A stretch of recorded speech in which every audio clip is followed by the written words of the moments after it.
Pourquoi la France aliène Bien sa parce qu'elle a souveraineté? pensé que ça n'avait pas beaucoup d'importance et elle a considéré que les traités européens primaient le droit français, la souveraineté française. Vous savez, dans une tradition qui remonte à Jean Bodin, qui est très ancienne, mais c'est très simple, tout le monde peut le comprendre, on dit qu'il y a 4 attributs de souveraineté. Faire les lois, battre monnaie d'abord. Faire les lois, rendre la justice, décider de la paix et la guerre.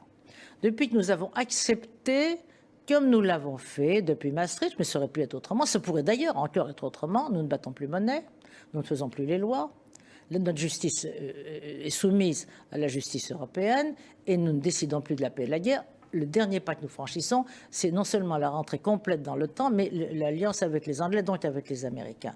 Par conséquent, nous n'avons plus aucun de ce qu'on appelle des éléments de souveraineté, c'est-à-dire de la capacité de décider soi-même de ce que l'on fait pour le pays. Il faut absolument que nous recouvrions cette capacité décisionnelle. Et nous pouvons le faire. Imposture politique, c'est le titre donc de votre livre publié chez Plomb, Tribune Libre. Parce qu'une imposture, c'est de laisser croire aux Français quelque chose qui n'est pas.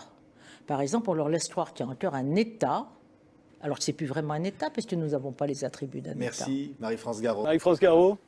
Pour revenir aux fondamentaux, quand on était étudiant, on disait que pour qu'une collectivité humaine, qu'un État soit souverain, il fallait qu'il dispose de 4 pouvoirs. Battre monnaie, faire les lois, rendre la justice, décider de la paix et de la guerre. Ça date de Philippe le Bel, on a quand même eu le temps de s'en pénétrer. Mais c'est ce qui fonde la souveraineté française à l'époque face à la souveraineté de l'Empire germanique qui était notre voisin. Et ce problème de souveraineté qui détermine le reste, bien entendu, c'est celui du président de la République. Est-ce que notre État, notre pays, existe encore? Si on est rigoureux, la réponse est non.